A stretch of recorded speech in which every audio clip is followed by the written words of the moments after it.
So I'll be showing you how to make chocolate Florentine cookies. They're a bakery style cookie. They're really nice. Very easy to make. A lot of bakeries don't really carry it anymore because it is difficult to make when you're making them in large batches. It's a lot of work. But if you're doing a dozen or two, it's pretty easy. What you're going to need is Quaker Oats chocolate chips, light corn syrup, flour, butter, salt, milk, and sugar. You also need vanilla extract, and I couldn't find it, and I gave up. I'll find it eventually.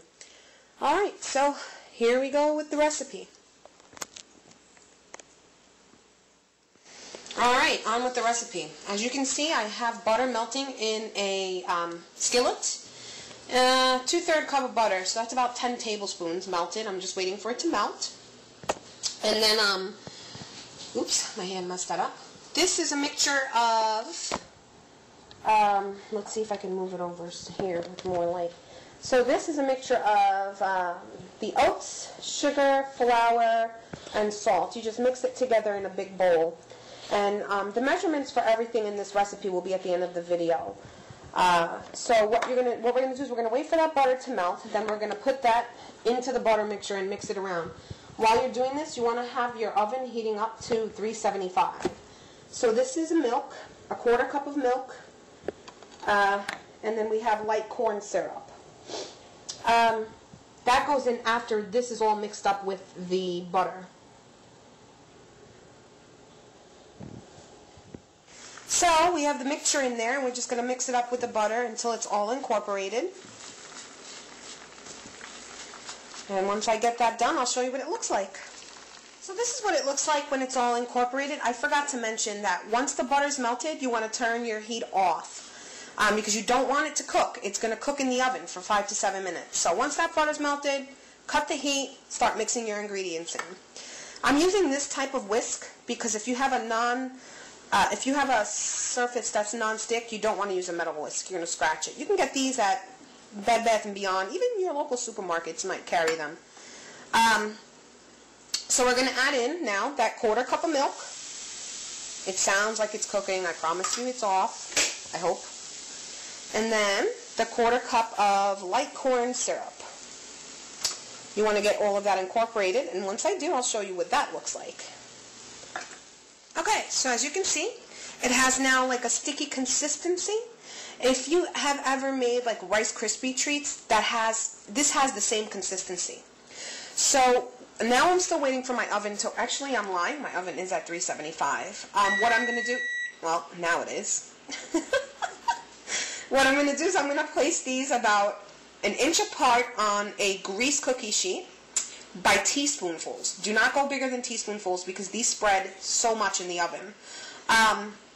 Another thing is if you want to make it an easy cleanup for yourself, you can line the baking sheets with aluminum foil. I don't do it. Well, I do, but I don't have any aluminum foil on me. I'm pretty unprepared.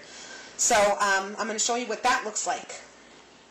Okay, so that's not flour that you see. I'm actually using, can't believe it's not butter, to spray my pan. So as you can see here, let me move away. I have about, like I said, teaspoon-sized portions. 6 of them on a big tray, as you can see, because they spread. You see 6, but it's actually going to make 3 cookies, and I'll explain a little later on why. And when I say teaspoonfuls, I really mean that I grab a teaspoon and I, just do this. Right? And then I level it out. I have one hand, sorry. And then I just drop it. You see how easily it drops? If yours is sticking, that means that you don't have enough light corn syrup in your batter. You may want to start by adding in a teaspoon at a time until you reach that consistency. Okay, so these go in the oven 5 to 7 minutes. Literally check them at about 5 minutes.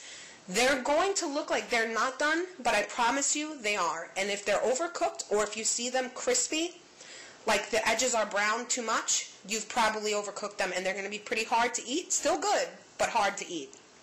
Alright, so they're going to go in the oven now and then I'll show you what they look like when they come out. Okay, the next step is I'm going to take some chocolate chips. It's about a 12-ounce package or 2 cups. And I'm going to melt them because that's what's going to sandwich the 2 cookies together. It's going to be in the middle. You can use a semi-sweet or you can use milk chocolate, whichever you prefer. These are semi-sweet. Am I going to use a double boiler? No, I'm not going to get fancy. I'm pretty quick with sandwiching the chocolate in between the cookies. So what I'm just going to do is I'm going to throw it in there for about 45 seconds, and I'm going to take it out, mix it, throw it in at 15-second intervals until it's all melted. Now, you may notice in the microwave that some of the chips don't melt properly. So what you can do to fix that is you can just keep mixing, because just because it doesn't melt properly doesn't mean that it's not melted. I don't know if that makes sense. But if you keep melting it just because the chips are in one piece, you're going to end up burning the chocolate. So I'm going to do that and then show you what it looks like. Okay, so I don't want any confusion to go on, so let me just make a very good point. When you're melting the chocolate chips, you don't want the chocolate to melt to where if I go like this, it's coming right off the whisk. You want it to be more like a frosting consistency, and that's because it makes the cookies easier to spread. Also, you want the cookies to be completely cooled off before you do that, because if not, the chocolate's going to melt literally into the cookies, seep out between the oatmeal, and then the chocolate in the middle will be gone. So, I'm going to start off by showing you how to put together the cookie. Okay, so you can see I have the cookies flipped upside down. See, that's the consistency you're looking for. It's like a hard candied bottom. Oops, I just broke a piece off. So that's the consistency you're looking for. That's the top. This is the bottom. You're going to flip both of them over. That one's going to be a little uneven, but that's okay. I'll just eat this one. And, good. So what I'm going to do is I'm going to spread chocolate on this side, put this one on the top, and that's exactly what's going to happen. So that's what it looks like, okay? It's melted chocolate, okay? You press it down. You take this side, put it right on the top, and then you squeeze just a little bit. See, this one's a little messed up because that piece fell off, and I ate it instead of putting it back. So what you're going to do is you're going to squeeze it. You're going to squeeze it just a little bit, okay, until it's a little snug. You see? And you're going to let it cool, completely cool, before you serve them, because the chocolate needs to set. If you're in a hurry, you can throw them all in the refrigerator. But that's basically, what it looks like, and it's really delicious. And I'm making them because my husband absolutely loves them. And tomorrow, on the 26th of June, is our 15-year anniversary. So I'm making them more as a surprise for him because I don't cook on my anniversary day. Never have in the 15 years we've been together. Alright, so this is what they look like when they're done. It probably makes a batch of about 20 cookies, so you can easily double it if you want.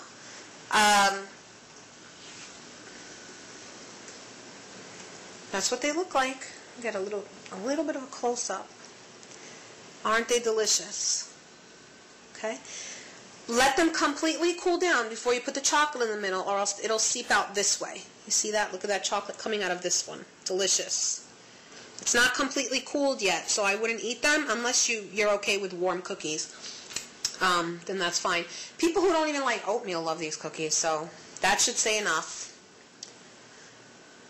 Alright, I really hope that you enjoy this recipe. I guarantee that anyone who eats this cookie is going to love it, because anyone who has eaten it, people who don't even love oatmeal, love these cookies when I give it to them.